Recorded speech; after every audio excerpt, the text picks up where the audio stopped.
ओम शांति। बाबा good morning.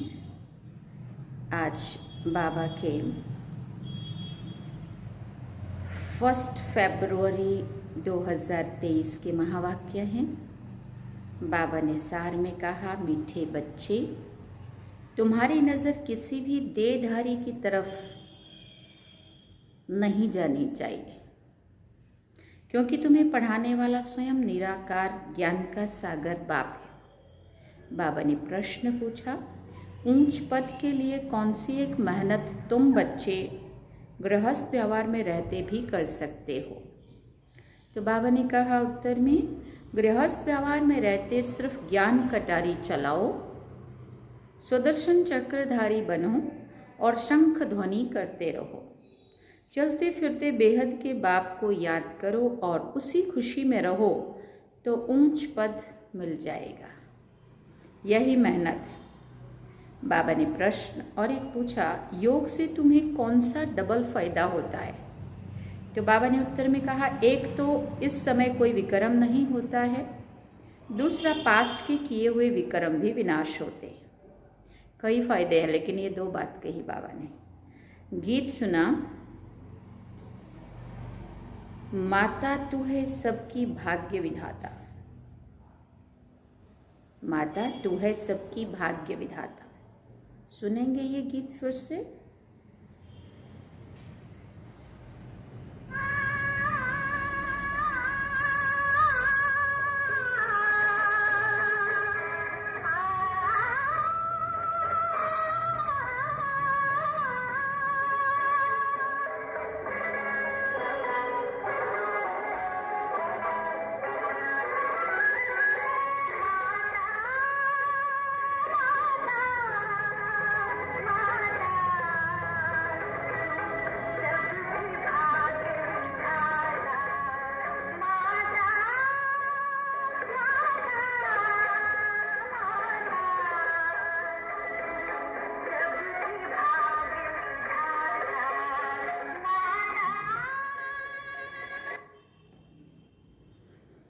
माता और माता तो है सबकी भाग्य विधाता।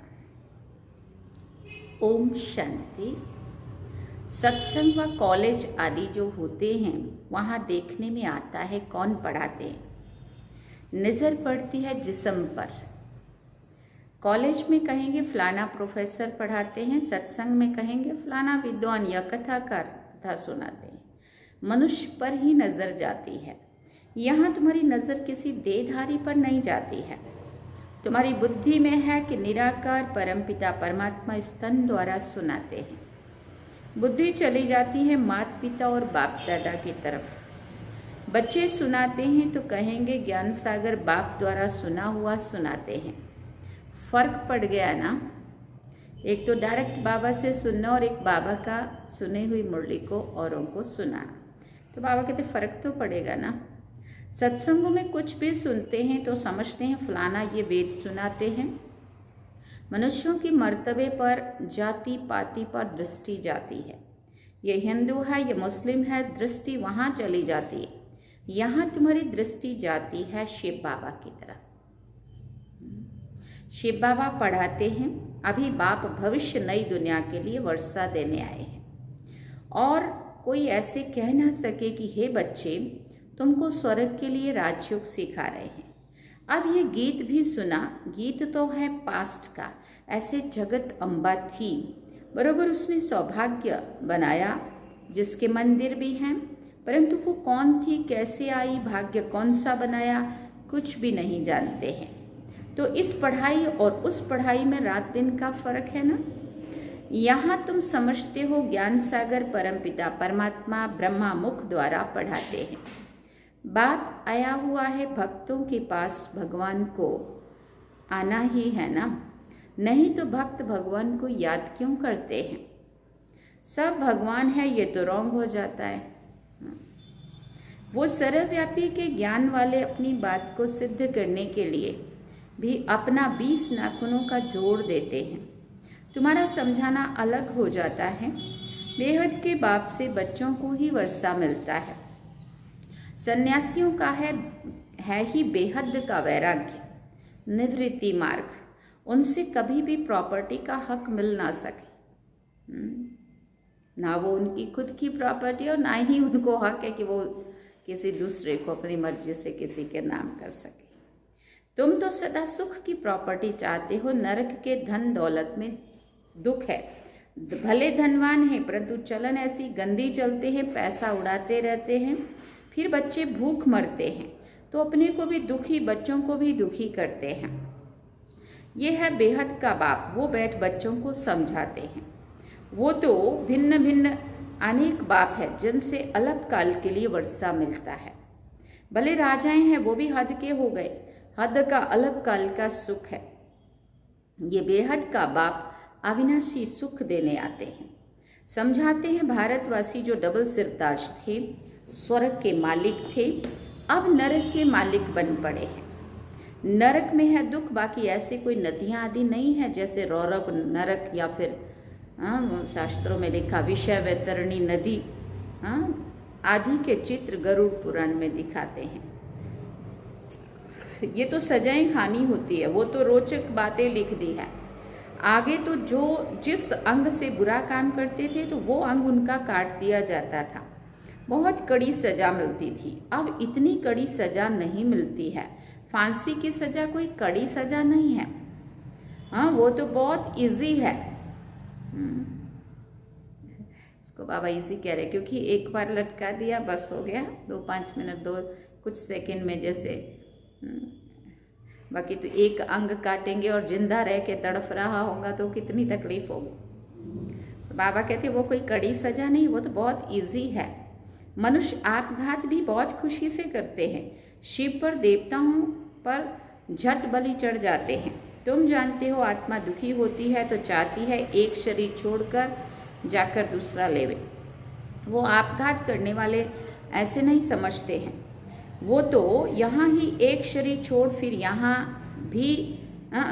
भी यहाँ ही गंदा जन्म ले लेते हैं। ज्ञान तो है ही नहीं, सिर्फ शरीर को खत्म कर दिया दुख के कारण, फिर भी दुखी जन्म ही पाते हैं। तुम तो जानते हो हम तो नई दुनिया के लायक बन रहे हैं। जीवघात करने वालों में भी वैरायटी होती है। जैसे कोई स्त्री पति के पिछाड़ी अपना शरीर होमती है, माना सती हो जाती है। पति ने शरीर छोड़ा, चिता को आग लग रही है, उसको भी साथ में वो भी जल जाती है। बाबा कहते हैं तो पहले होता था बट अभी नहीं होता है। बहुतों ने ऐसा किया है। समझते हैं हम पति लोक में जाएंगे क्योंकि सुना हुआ है, ये बहुतों ने किया है। शास्त्रों में भी है कि पति लोक में जाती हैं, परंतु वो पति तो कामी ठहरा, फिर भी इसी मृत्यु लोक में आना पड़े। यहाँ तो ज्ञान चित्ता पर बैठने से स्वर्ग में चले जाते। अभी तुम बच्चे जानते हो कि ये जगत अम्बा जगत पिता जो स्थापना अर्थ निमित्त बने हुए हैं, यही फिर स्वर्ग में पालन करता बनेंगे। मनुष्य तो जानते नहीं हैं कि विष्णु कुल किसको कहा जाता है। विष्णु तो ही सूक्ष्म वतनवासी, उनका फिर कुल कैसे हो सकता है। अभी तुम जानते हो विष्णु के 2 रूप लक्ष्मी नारायण बनकर पालना करते हैं, राज्य करते हैं। यह है ज्ञान चित्ता। तुम योग लगाते हो उस एक पतियों के पति के साथ, वो है शिव बाबा। वही पतियों का पति, पिताओं का पिता है। सब कुछ वो एक ही है, उसमें सर्व संबंध आ जाते हैं। बाप कहते हैं इस समय जो भी चाचे काके आदि तुम्हारे हैं वो सब तुमको दुख की राय बताएंगे, उल्टे रास्ते की आसुरी मत ही देंगे। बेहद का बाप आकर बच्चों को सुलटी मत देते। सुलटी मत देते मन सीधी मत देते हैं, श्रीमत श्रेष्ठ मत। समझो लौकिक बाप कहते हैं कॉलेज में पढ़कर बैरिस्टर आदि बनो, वो कोई उल्टी मत थोड़ी है। शरीर निर्वाह अर्थ तो वो राइट है, वो पुरुषार्थ तो करना ही है। उनके साथ साथ फिर भविष्य 21 जन्मों के लिए शरीर निर्वाह अर्थ भी पुरुषार्थ करना है। पढ़ाई तो होती ही है शरीर निर्वाह के लिए कि चलो पढ़ाई करें और कुछ नौकरी धंधा जो भी कुछ करें और इससे पैसा कमाएं और शरीर अपना जीवन का पालना करें, अपनी और सबकी। बाकी बाबा कहते वो कोई अपने शरीर अर्थ ही पढ़ते हैं। सन्यासी भी शरीर निर्वाह अर्थ कोई 50, कोई 100, कोई 1000 कमाते हैं। मरा तो बाबा कहते एक ही कश्मीर का राजा मरा तो कितने पैसे मिल गए आर्य समाजियों आदि को। तो ये सब करते ही हम पेट के लिए। संपत्ति बिगड़ तो सुख होता नहीं है, धन है तो मोटरों आदि में घूमते हैं। आगे सन्यासियों के पास सन्यास नहीं करते थे, वो तो चले जाते थे जंगल में, इस दुनिया से तंग होकर अपने को छुड़ाते थे, परंतु छूट नहीं सकते हैं। बाकी पवित्र रहते हैं, पवित्रता के बल से भारत को थमाते हैं, ये भी भारत को सुख देते हैं। ये पवित्र नहीं बनते तो भारत टू मच वैशाल्य बन जाता।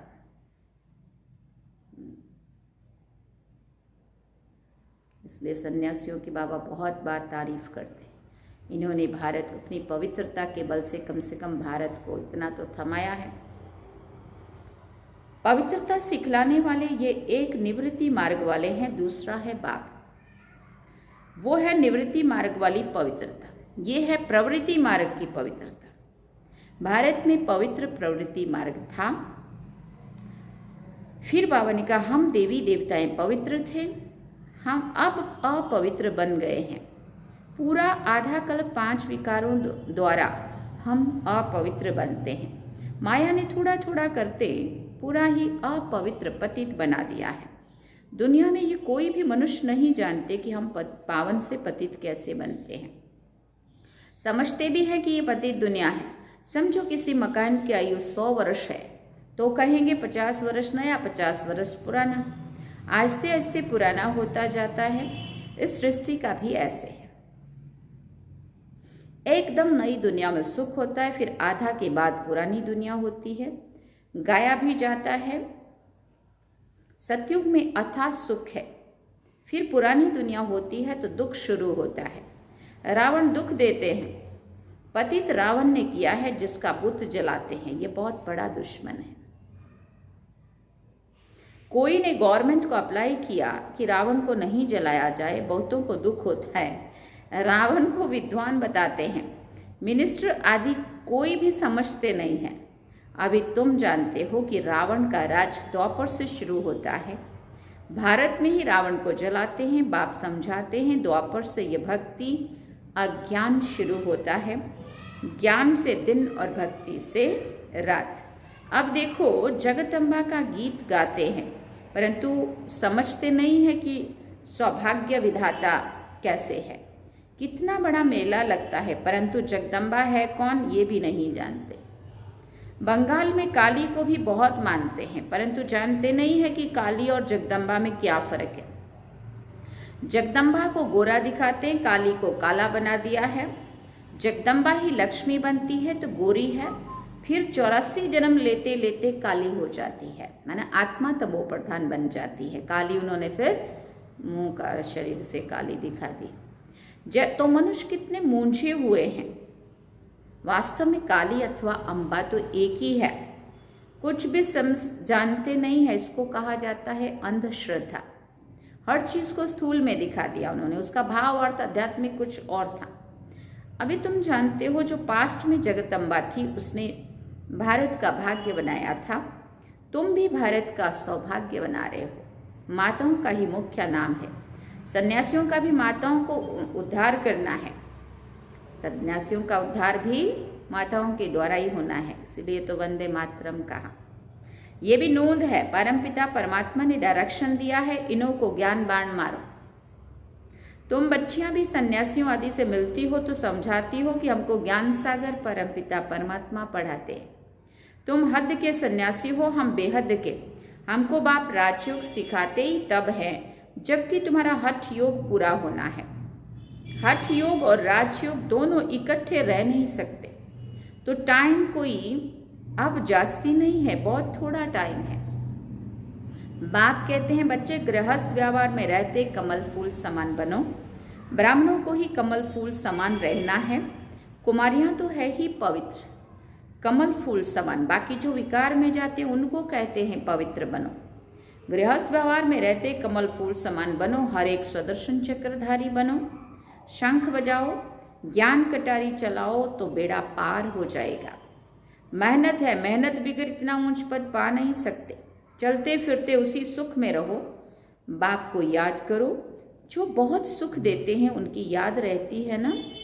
अब तुम्हें याद करना है बेहद के बाप को, उनका ही परिचय देना है, समझाना है। बोलो तुम राजविद्या इस जन्म में पढ़कर बैरिस्टर आदि बनेंगे। अच्छा समझो, पढ़ते पढ़ते अथवा इम्तहान पास करते तुम्हारी आयु पूरी हो जाए, शरीर छूट जाए तो पढ़ाई यहाँ ही खत्म हो जाएगी। कोई इम्तहान पास कर लंदन गया, वहाँ मर पड़ा तो पढ़ाई खत्म हो जाएगी। वो है ही विनाशी पढ़ाई और ये है अविनाशी पढ़ाई। इसका कभी विनाश नहीं होता है। तुम जानते हो नई दुनिया में आकर हमको राज्य करना है, वो है अलग काल का सुख, सो भी जब नसीब में हो। पता नहीं कितना समय चले। यहाँ तो सर्टेन है इम्तहान पूरा हुआ और तुम जाकर 21 जन्म का राज्य भाग्य लेंगे। हद के बाप टीचर गुरु से हद का वर्षा मिलता है, समझते हैं गुरु से शांति मिली। अरे यहाँ थोड़ी शांति हो सकती है। बाबा कहते हैं ऑर्गन से काम करते करते थक जाते हैं तो शरीर से डिटैच हो जाती है। हाँ, तो आत्मा शरीर से डिटैच हो जाती है। बाप कहते हैं शांति तो तुम्हारा स्वधर्म है। ये ऑर्गन्स हैं, काम नहीं करना चाहते तो चुप होकर बैठ जाओ। हम अशरीरी हैं, बाप से योग लगाते हैं तो विक्रम विनाश हो जाए। भले कोई सन्यासी से तुमको शांति मिले परंतु उससे विक्रम विनाश नहीं हो सकते। यहाँ बाप को याद करने से विक्रमाजीत बन जाएंगे। अच्छा वो शांति में बैठे हैं, करके विक्रम विनाश भी होंगे, डबल फायदा होगा। पुराने विक्रम भी विनाश होते हैं, सिवाय इस योग बल के पुराने विक्रम किसी भी हालत में किसी के विनाश नहीं हो सकते। प्राचीन योग भारत का ही गाया हुआ है। इससे ही जन्म जन्मांतर के विक्रम विनाश होते हैं और कोई उपाय नहीं है। अभी ये है वृद्धि, अभी ये वृद्धि बंद होनी है। गवर्नमेंट भी चाहती है वृद्धि जास्ती ना हो। हम तो वृद्धि इतना कम करते हैं जो बहुत थोड़े रहेंगे, बाकी सब चले जाएंगे। मनुष्य समझते भी हैं कि विनाश होगा, परंतु लड़ाई को बंद देखकर फिर समझते हैं पता नहीं होगा या नहीं होगा, ठंडे हो जाते हैं। बाप समझाते बच्चे समय बहुत थोड़ा है, इसलिए गफलत मत करो। अच्छा, मीठे मीठे सिकेल दे बच्चों प्रति माता पिता बाप दादा का याद प्यार और गुड मॉर्निंग। रूहानी बाप की रूहानी बच्चों को नमस्ते। हम रूहानी बच्चों की रूहानी माता पिता बाप दादा को दिलवा चांद सिकवा प्रेम से याद प्यार गुड मॉर्निंग नमस्ते। थैंक यू बाबा, शुक्रिया बाबा। अब धारणा के लिए मुख्य सार है। पहला पॉइंट, शरीर से डिटैच हो, अशरीरी बन सच्ची शांति का अनुभव करना है। बाप की याद से स्वयं को विक्रमाजीत बनाना है। दूसरा पॉइंट, अविनाशी प्रारब्ध बनाने के लिए अविनाशी पढ़ाई पर पूरा ध्यान देना है। उल्टी सब मतों को छोड़ एक बाप की सुलटी मत पर चलना है। वरदान में बाबा ने कहा, ऊंची स्टेज पर रहकर प्रकृति की हलचल के प्रभाव से परे रहने वाले प्रकृति जीत भव। ऊंची स्टेज पर रहकर प्रकृति की हलचल के प्रभाव से परे रहने वाले प्रकृति जीत भव। माया जीत तो बन रहे हो, लेकिन अब प्रकृति जीत भी बनो, क्योंकि अभी प्रकृति की हलचल बहुत होनी है। कभी समुद्र का जल अपना प्रभाव दिखाएगा तो कभी धरनी अपना प्रभाव दिखाएगी। अगर प्रकृति जीत होंगे तो प्रकृति की कोई भी हलचल हिला नहीं सकेगी। सदा साक्षी होकर सब खेल देखेंगे। जैसे फरिश्तों को सदा ऊंची पहाड़ी पर दिखाते हैं ना, ऐसे आप फरिश्ते सदा ऊंची स्टेज पर रहो तो जितना ऊंचे होंगे उतना हलचल से परे स्वतः ही हो जाएंगे। स्लोगन में बाबा ने कहा, अपने श्रेष्ठ वाइब्रेशन से सर्व आत्माओं को सहयोग की अनुभूति कराना भी तपस्या है। अपने श्रेष्ठ वाइब्रेशन से सर्व आत्माओं को सहयोग की अनुभूति कराना भी तपस्या है। ओम शांति। एक सूचना है, इस मास की सभी मुरलियां ईश्वरीय महावाक्य निराकार परमात्मा ने ब्रह्मा मुख से अपने ब्रह्मावत्सों अर्थात ब्रह्मा कुमार कुमारियों के सन्मुख 18 जनवरी 1969 से पहले की उच्चारण की थी। ये केवल ब्रह्मा कुमारी की अधिकृत टीचर बहनों द्वारा नियमित बीके विद्यार्थियों को सुनाने के लिए हैं। जैसे नहीं होते, एक अपने परिवार में सुनाने की बात है और एक कोई भी सुन सकता है ऐसा।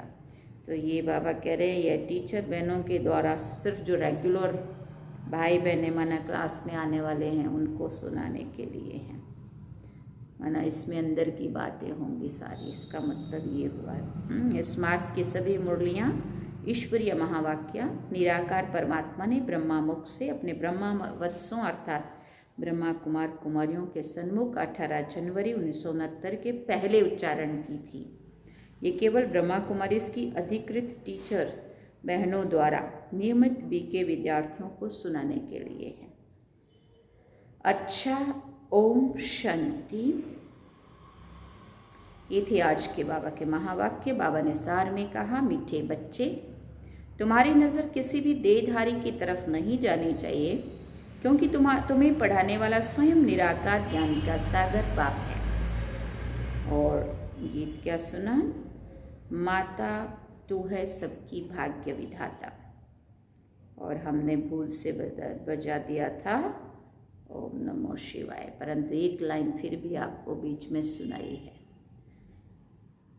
ओम शांति। अब हम बाबा को याद करेंगे।